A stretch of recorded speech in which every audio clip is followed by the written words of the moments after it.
At 11:18 p.m.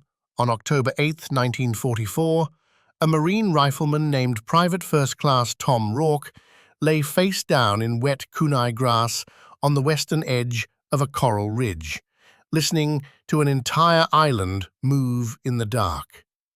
The ridge was not tall, maybe 60 feet at its highest, but on a flat Pacific island, 60 feet was an advantage that could decide whether a company lived until sunrise. Rourke could not see it.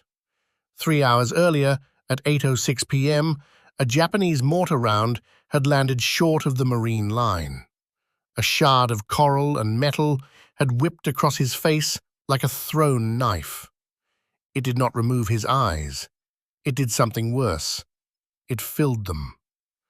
The corpsman had flushed them with canteen water until the water ran red and gritty. He had pressed gauze against the swelling. He had told Rourke the truth with the bluntness of a man who had stopped pretending. Tonight would be clean. You are blind right now, maybe for hours, maybe longer. The Marine line did not have hours. Rourke's platoon had been moved up to plug a gap after dark, rushed into position without a proper map, without wire, without time to build anything more than shallow scrapes in the coral. Their job was simple, in the way wartime jobs were described when nobody wanted to admit how bad it was. Hold the ridge. The ridge overlooked a rough supply trail where ammunition and water were being dragged forward by hand. Behind it were a battalion aid station, a stack of mortar rounds, and a fuel dump that would burn like a signal flare if it was hit. In the last 10 days, Japanese night attacks on this island chain had followed a pattern. Small probes first, then a sudden surge. The attackers moved close under cover of darkness, threw grenades into holes, and used bugles and whistles to create confusion. They did not need to break through everywhere. They only needed to tear open one seam and let the jungle do the rest. At 11:18, the seam was Rourke's Ridge. The platoon had 31 men left in the line. Most were exhausted. 4 had been awake for more than 30 hours. Their ammunition was uneven because the resupply had been delayed by shelling. Some men had 8 clips, some had 2. One BAR gunner had half a belt and a jammed extractor that he could only clear by brute force. Rourke's position was on the right side of the ridge, where the ground fell away into a shallow swale and then rose into palms and thick undergrowth. The jungle out there was not empty. It was a system. It collected sound. It hid movement. It made distance lie. A man could be 30 yards away and sound like he was in your ear. Rourke lay with his rifle angled across his forearms, cheek pressed to the stock out of habit, even though his eyes were swollen shut under gritty bandages. His helmet sat low, and sweat ran down his neck in slow lines. The smell was a mix of damp vegetation, cordite, and something sharp and metallic that he did not want to name. He could hear the ridgeline in pieces. To his left, someone was breathing too fast, trying to do it quietly and failing. Farther left, the BAR gunner worked his action once, softly, metal on metal. Down the line, a corporal whispered numbers.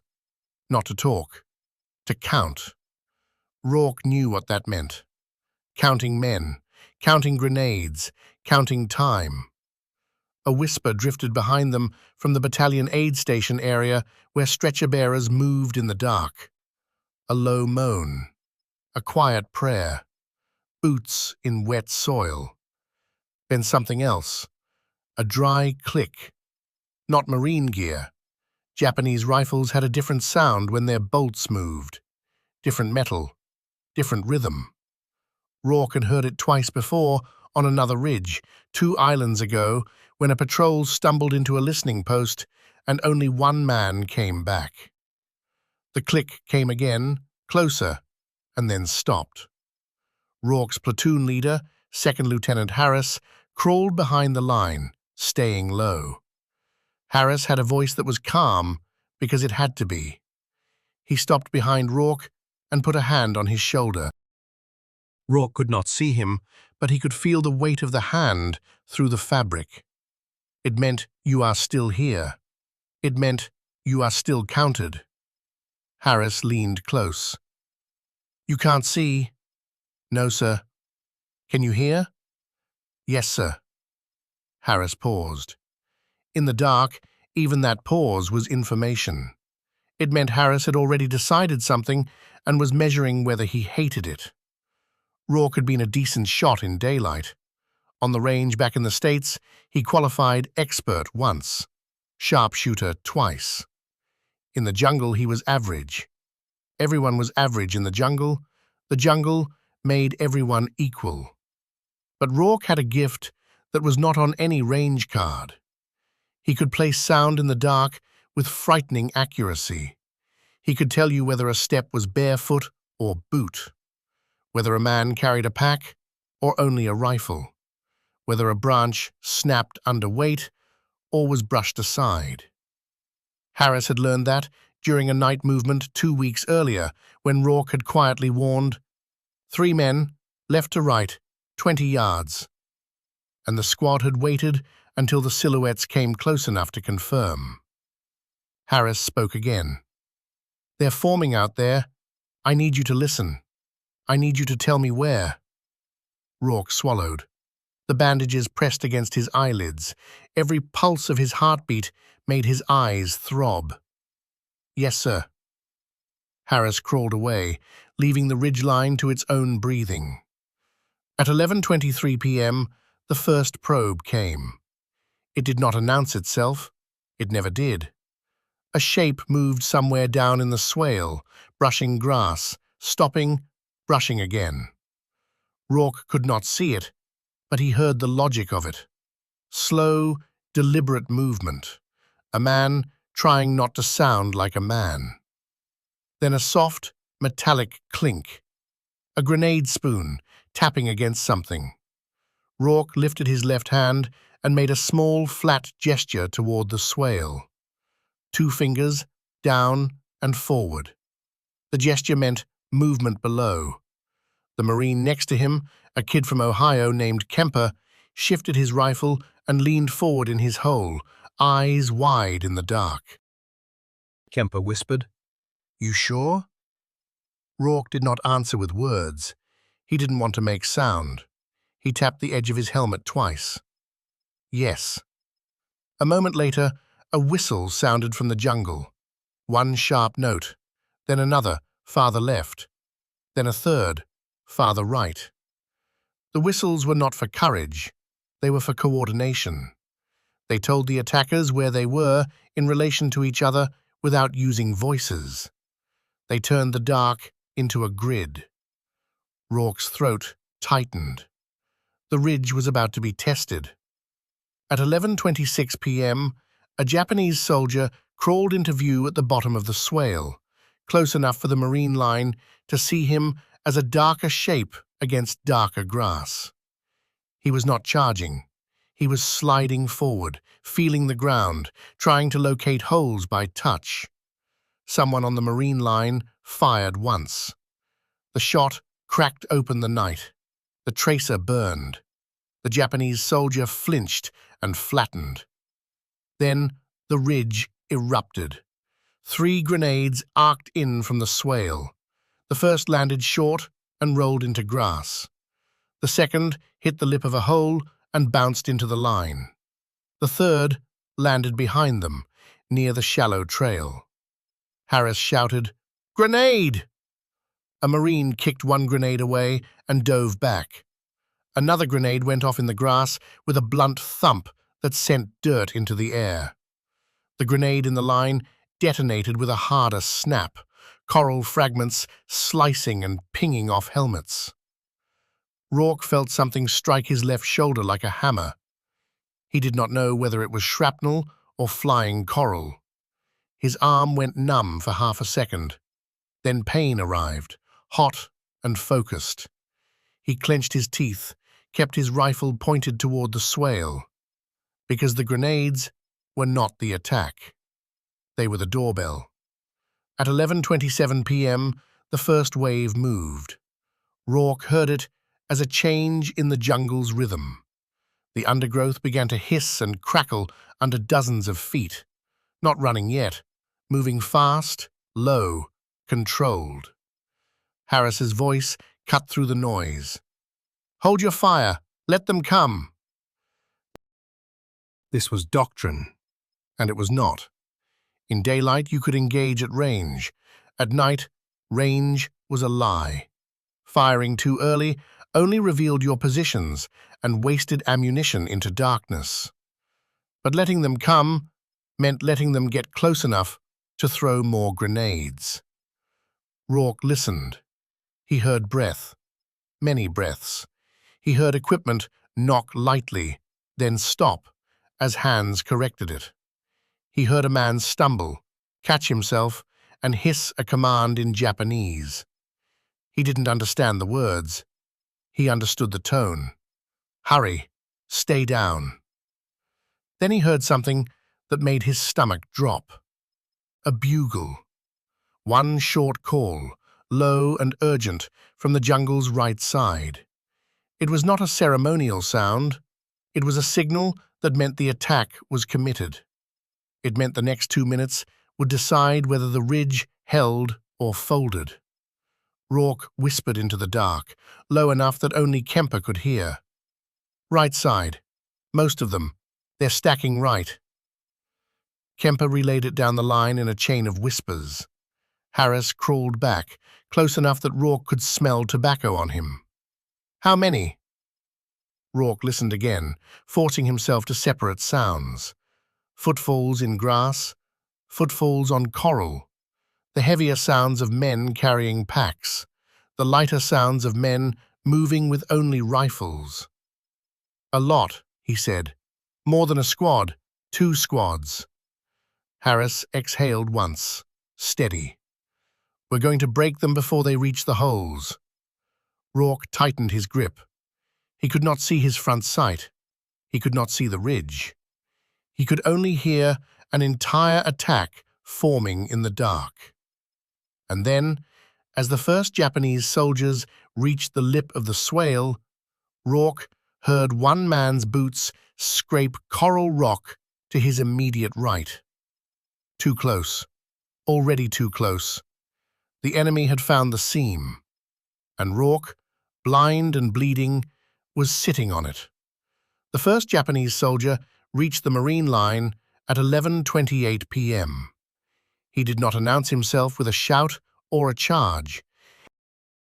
He rose silently from the swale, one knee on the coral lip, rifle held tight across his chest, bayonet angled down so it wouldn't catch light. Rourke did not see him.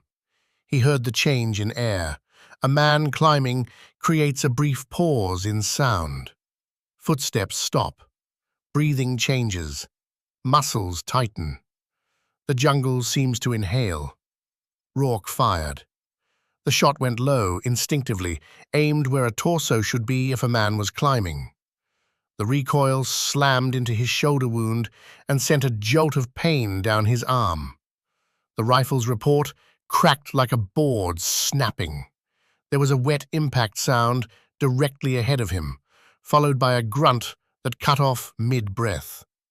The body fell backward into the swale. Someone shouted in Japanese, a command, sharp, immediate. The ridge exploded into noise. Marine rifles opened up along the line, controlled but fast. Tracers cut red lines through the dark. The BAR gunner let loose in 3-second bursts, the weapon hammering the earth in front of him. Muzzle flashes strobed the ridge, freezing fragments of the night into brief, violent stillness. Rourke worked his bolt by feel, forward, down, back. Each movement was automatic. He fired again, this time at a sound to his left. Another grunt, another body hitting dirt. Grenades began coming in again. One landed behind Rourke and detonated, showering his back with dirt and coral. Another bounced off a helmet and rolled into the swale before going off with a dull thud. The Japanese did not charge all at once. They came in clusters, probing, then surging, then dropping flat when fire cut them down. They were trying to find gaps, trying to get hands and grenades into holes. At 11:31, a Japanese soldier reached Kemper's position. Kemper shouted and fired point blank. The muzzle flash burned white in the dark. The Japanese soldier fell forward into the hole, dead weight crashing down on Kemper's legs. Kemper screamed, not in fear, in rage. He fought the body off him, shoved it aside, and kept firing into the dark. Rourke heard the scuffle and shifted his rifle slightly right. He fired twice more at movement sounds near Kemper's hole. One shot missed. The other hit something solid. A scream tore through the night and ended abruptly. By 11:34 p.m., the ridgeline was a mess of smoke, noise, and overlapping commands.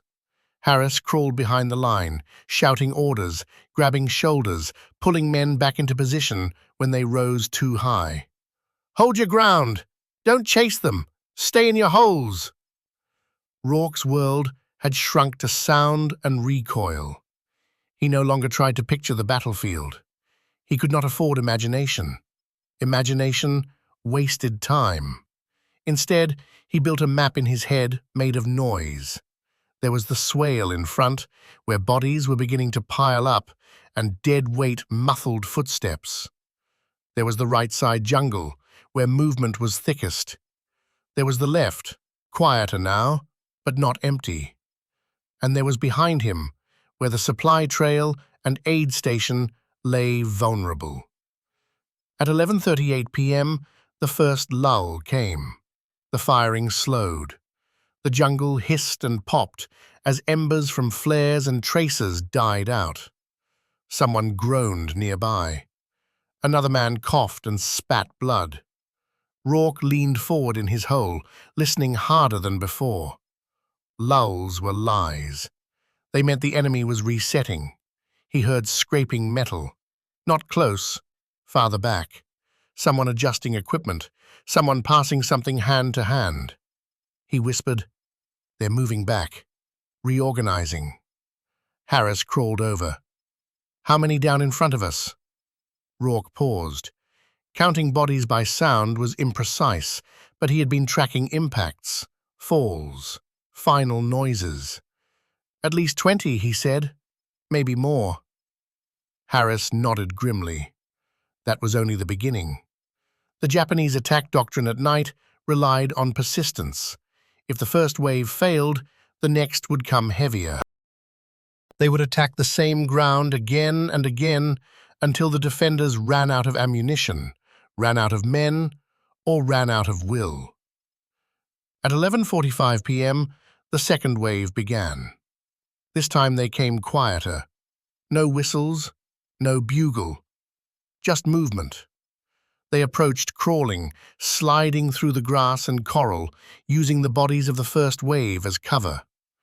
Grenades came in lower, rolled by hand instead of thrown. One rolled into Rourke's hole. He felt it hit his knee. He did not think.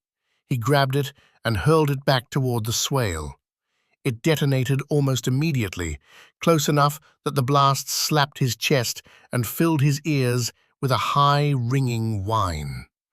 For a moment, sound vanished entirely. Then it rushed back all at once. Shouting, firing, screams. Rourke fired again, relying on the echo of his own shots to reorient himself. He shifted positions slightly, crawling 2 feet left to avoid being predictable. His shoulder screamed in protest.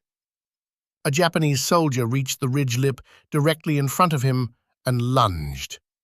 Rourke heard the rush of fabric and the scrape of boots on coral. He fired instinctively, almost without aiming. The rifle kicked. The sound that followed was a short, sharp cry, and the heavy thump of a body collapsing forward. Rourke felt the corpse slide partly into his hole. He shoved it away with the rifle barrel, gagging as the smell hit him. Blood, sweat, earth. At 11:52 p.m., the Japanese managed to breach the line. It happened on the far right, beyond Rourke's immediate hearing. A grenade went off behind the ridge, followed by frantic Marines shouting. "They're in! They're in the rear!" Harris reacted instantly. "Third squad, turn around, seal it, don't let them get to the trail." The ridge line fractured. Men pivoted in their holes, firing backward into darkness. Tracers crossed in confused patterns. For a moment, discipline teetered on the edge. This was what the Japanese wanted. Confusion, friendly fire, panic. Rourke heard bootsteps behind him, fast and light. Not Marine boots, bare feet on coral. He spun in his hole and fired without hesitation. The body fell close enough that Rourke could feel the impact vibrate through the ground. Another followed, then another. The Japanese, who had breached the line, were not charging blindly. They were moving fast and low, trying to reach the supply trail before the Marines could react. Rourke's hole sat directly in their path. At 11:55, his rifle bolt locked back. Empty. Rourke's heart slammed against his ribs. He dropped the rifle into his hole and reached for his bandolier by feel. 2 clips left. 16 rounds. That was it. He shoved a clip into the rifle and chambered a round. He did not fire immediately. He waited. The jungle behind him breathed. Footsteps. 3, maybe 4. Closer. He fired once. A scream. Fired again. Another impact. Fired again. Miss. A rifle butt struck the edge of his hole. Someone tried to climb in. Rourke let go of the rifle and grabbed his entrenching tool from his belt. The Japanese soldier dropped into the hole, colliding with Rourke chest to chest. The smell of him was overwhelming. Sweat and earth and fear. Rourke swung the entrenching tool blindly. Metal hit bone. The impact jarred his arm to the elbow. The soldier collapsed, twitching. Rourke shoved the body out of the hole with his knee and scrambled back into position, gasping for breath. By midnight, the ridge was barely holding. Harris crawled behind the line again, his voice hoarse. "Ammo check! Shout numbers!" Men called out. 5, 3, 1. None. The BAR gunner shouted that his weapon was jammed again. He was trying to clear it by feel, hands slick with blood and sweat. Rourke did not shout his number. He did not want anyone to know how low he was. He listened instead. The jungle was alive again, movement everywhere now. The Japanese were no longer probing. They were committing everything they had in this sector. Rourke felt a strange calm settle over him. He could not see. He could not run. He could not retreat without exposing the trail. There was only one thing left to do. He shifted position again, crawling slightly forward, putting himself just below the ridge lip. He angled his body so he could hear both the swale and the rear approach. He planted his feet and steadied his breathing. From this moment on, he would not wait for orders. He would fire only when he was certain. 1 round, 1 body. At 12:04 a.m., the third wave hit.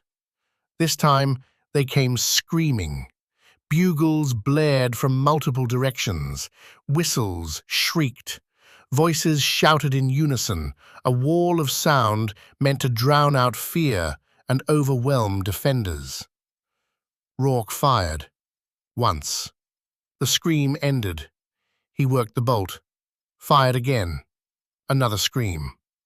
The Japanese surged forward, bodies piling up, climbing over the dead.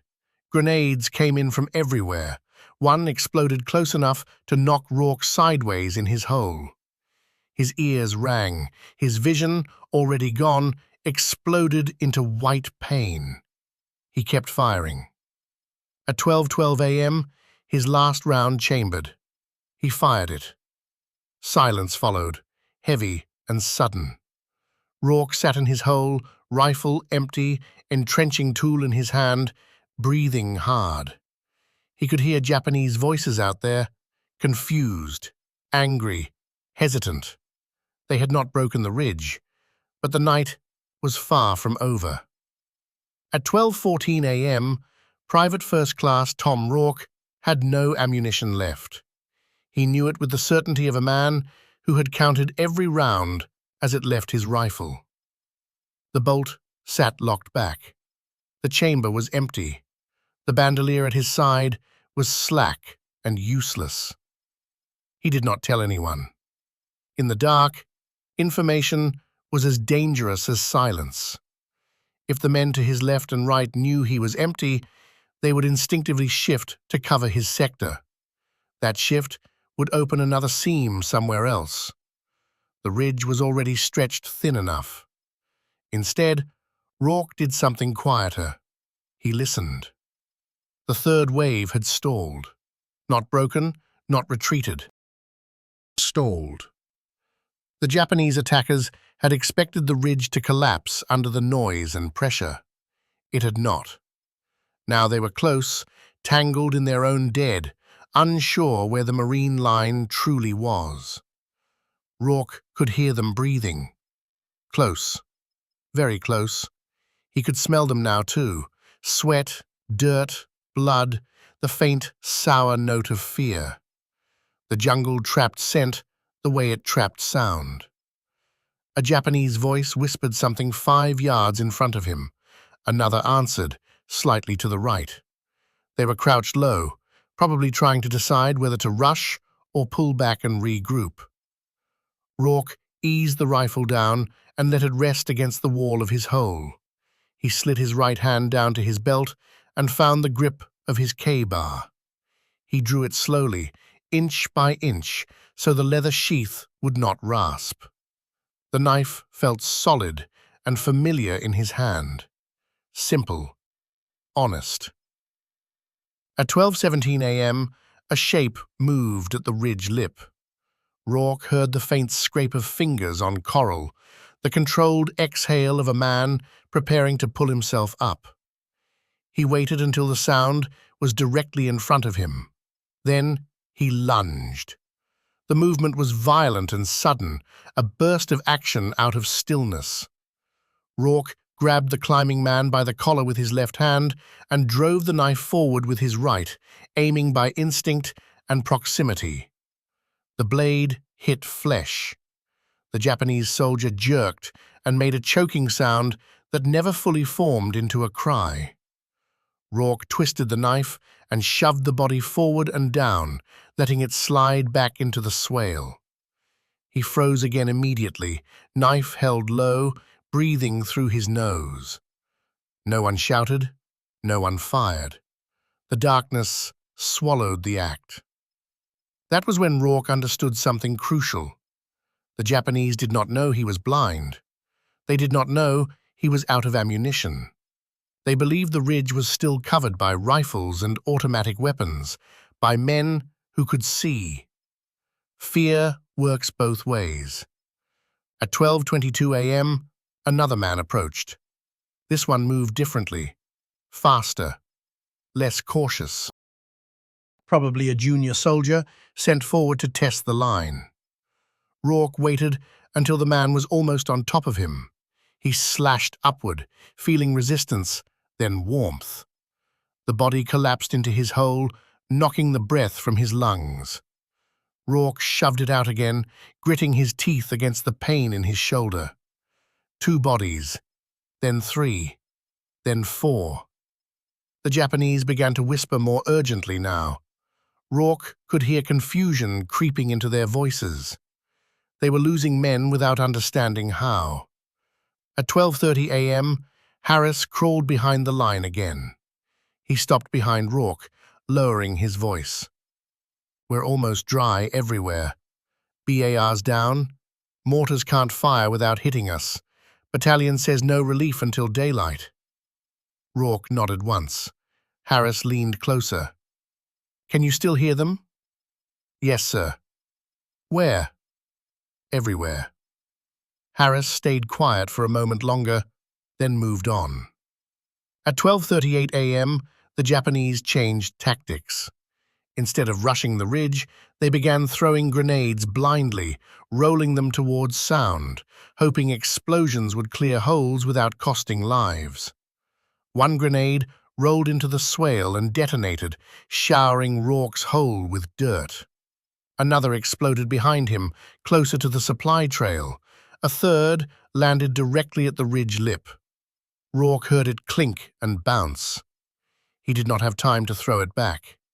He pressed himself flat as it went off, the blast punching his chest and sending a spike of pain through his wounded shoulder. His ears rang again. The world narrowed to a high-pitched whine. When the sound returned, it brought screaming with it. Japanese screaming. A grenade thrown too close to friendly troops. Rourke moved. He crawled forward out of his hole and into the swale, keeping low, letting the dead bodies hide his movement. He positioned himself just below the ridge, where attackers would crest and expose themselves before realizing he was there. He waited. The first man came over the lip and nearly stepped on him. Rourke stabbed upward, feeling the blade punch into a thigh. The man screamed and fell sideways. Rourke rolled with him, pulled the knife free, and stabbed again, higher this time. He let the body fall and stayed still. The next man followed, then another. They were coming faster now, emboldened by the grenade barrage. Rourke worked by sound and touch alone. Grab, slash, push away, grab, stab, let go. At some point, his knife hand began to cramp. He switched hands without thinking. Blood soaked his sleeves. He could not tell whose it was anymore. At 12:51 a.m., a Japanese officer crawled forward to assess the situation. Rourke recognized him by the different cadence of movement, the confidence, the way others deferred. The officer leaned forward and whispered a command. Rourke lunged and caught him by the throat. The officer struggled, trying to draw his sword. Rourke drove the knife into his chest, once, twice, until the resistance stopped. The whispers around them ceased. For a long moment, nothing happened. Then, farther back in the jungle, someone shouted angrily. Rourke heard movement retreating slightly, then spreading out again. They were regrouping. At 1:03 a.m., the ridge went quiet. No firing, no grenades, just the jungle breathing. This was the most dangerous part. Rourke stayed where he was, half in the swale, half below the ridge, listening. He heard bodies being dragged away. He heard low voices counting. He heard something metallic being passed hand to hand. Bayonets. They were going to rush again, this time in close, hoping cold steel would do what bullets and grenades had not. Rourke tightened his grip on the knife and shifted his position slightly, planting his feet against the slope so he could push upward if needed. At 1:11 a.m., the final major assault began. No bugles, no whistles, just a sudden surge of movement from multiple directions at once. Rourke was hit from the side, knocked off balance as someone slammed into him.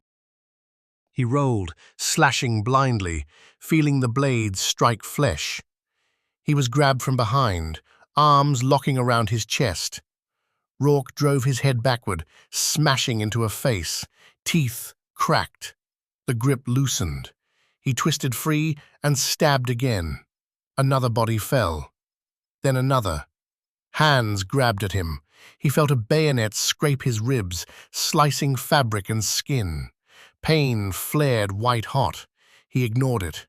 He fought like a man underwater, movements heavy and slow but relentless. At some point, he lost count. The ground beneath him was slick. Bodies piled up. Movement became harder, not easier. The Japanese began to break contact, not all at once, one by one, then in clusters. Rourke heard them pulling back, voices raised now, no longer trying to hide. At 1:29 a.m., the ridge fell silent again. This time, it stayed that way. Rourke slumped against the slope, knife slipping from his numb fingers. His entire body shook uncontrollably. Adrenaline drained away, leaving only pain and exhaustion. He listened. No footsteps, no whispers. Only the night insects returning, cautiously, as if testing whether the world was safe again. At 1:47 a.m., Harris crawled forward. Rourke felt a hand on his shoulder again, heavier this time. "They pulled back," Harris said quietly. "Patrols report bodies all over the swale, more than we can count." Rourke nodded weakly.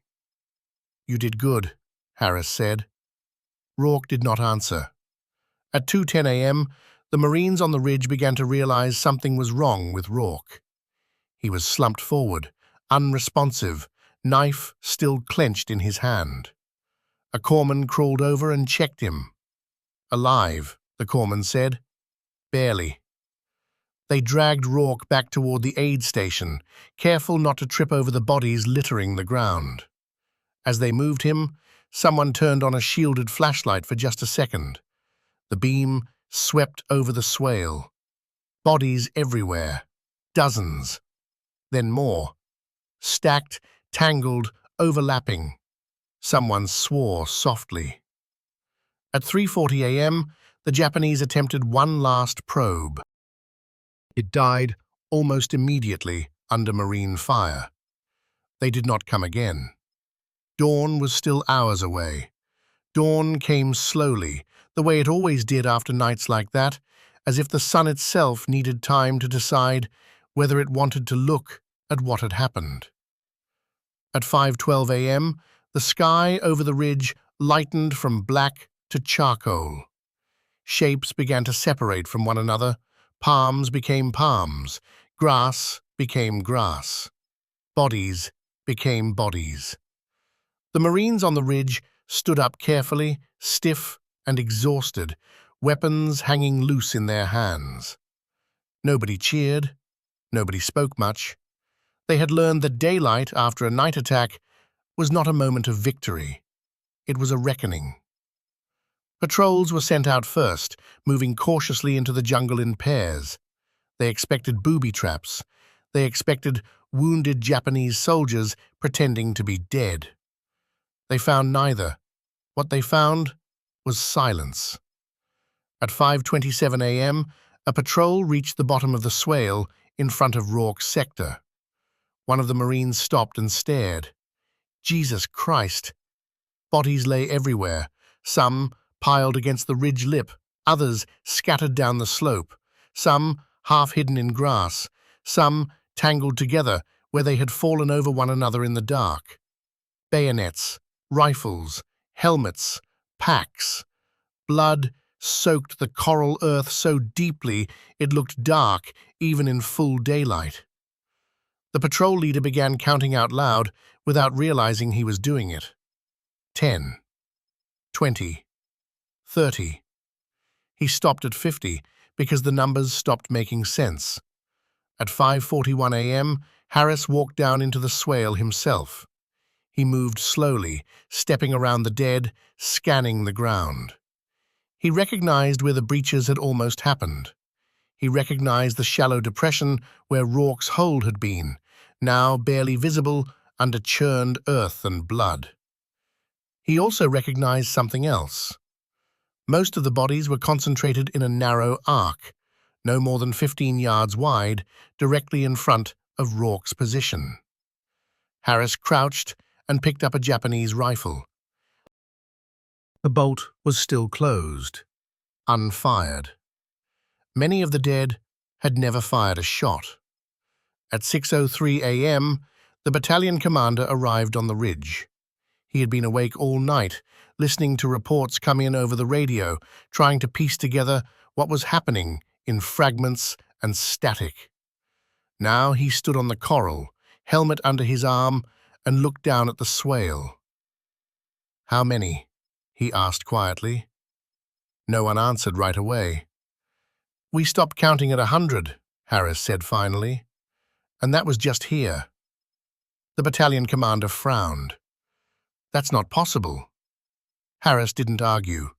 At 6:30 a.m., the corpsman began triage in daylight. Rourke lay on a stretcher near the aid station, pale, soaked, barely conscious. The bandages over his eyes were dark with dried blood. His breathing was shallow and uneven. His skin felt clammy. The doctor cut away the bandages carefully. Both eyes were swollen completely shut. Coral dust and metal fragments had embedded in the tissue around them. The corneas themselves were scratched, but intact. "He's blind," the doctor said. "Functionally blind. Could be temporary, could be permanent." "How long has he been like this?" someone asked. "Since before midnight," Harris said. The doctor looked up sharply. "He did all that like this?" Harris nodded once. At 7:10 a.m., engineers and infantrymen finished sweeping the swale and nearby jungle. The final estimate was conservative by design. Officers were trained to distrust extreme numbers. They confirmed 192 Japanese dead within 30 yards of the ridge. Additional bodies were found farther out, some dragged away during the night, others collapsed during retreat. The final report listed 203 enemy killed in the immediate engagement area. 1 Marine killed, 7 wounded. The ridge had held. At 8:45 a.m., Rourke woke briefly. He did not ask where he was. He did not ask what had happened. His first words were simple. "Did they break through?" "No," Harris said. "You held them." Rourke closed his eyes again, though it made no visible difference. At noon, higher headquarters requested statements. This was standard procedure. Anything unusual, anything that defied expectation, required documentation. Maps were spread out. Officers pointed. Questions were asked carefully, neutrally. "How did you engage targets at night?" "Listening," Rourke said. "How did you continue after running out of ammunition?" "I didn't stop." "How did you aim?" "I didn't. I waited." The officers exchanged glances. One of them asked the question everyone was thinking. "Were you aware of how many enemy soldiers you engaged?" "No," Rourke said. "I was just trying to keep them out." Medical tests later that day confirmed what the doctor already suspected. Rourke's temporary blindness had been caused by a combination of trauma, embedded debris, swelling, and severe irritation. Under normal conditions, the pain and disorientation alone would have removed him from combat. Blood tests showed extreme adrenaline levels, dehydration, and early signs of shock. According to the doctors, he should not have been physically capable of sustained close combat for more than a few minutes. He had done it for nearly 3 hours. His sight began to return slowly 2 days later. Shapes first, then light, then partial clarity. Full vision would take weeks. The ridge became quiet again. Supplies moved forward. The aid station relocated. The war continued. Rourke was evacuated off the island 10 days later. He never returned to frontline combat. In the official after-action report, the incident was summarized in 2 paragraphs. Enemy night assault repelled with heavy losses. Defensive positions held. Notable individual action contributed significantly to disruption of attack. There was no mention of blindness. There was no mention of hand-to-hand fighting in the dark. Those details did not fit neatly into forms. Months later, a citation was written. It described extraordinary heroism in the face of overwhelming enemy force, personal disregard for safety, and actions above and beyond the call of duty. It did not describe how the ground felt under his hands. It did not describe how sound replaced sight. It did not describe what it meant to fight an enemy you could not see. The Marines on the ridge remembered those details. They remembered the night the jungle came alive. They remembered the seam that never broke. They remembered the blind Marine who refused to move and turned sound into a weapon. Wars are often remembered through maps and arrows and dates, but battles are decided by moments like that one. A man alone in the dark, injured, outnumbered, with no ammunition left, choosing not to step aside. Not because he thought he would survive, but because someone had to stay. That night, on a forgotten ridge in the Pacific, the line held because one Marine did not quit when every reason to quit had already arrived. That is how the ridge survived the night. And that is how, by morning, more than 200 Japanese soldiers lay silent in the grass. If stories like this matter to you, stories not about legends, but about human limits, consider subscribing for more quiet histories like this one. Thanks for watching. We'll see you in the next story.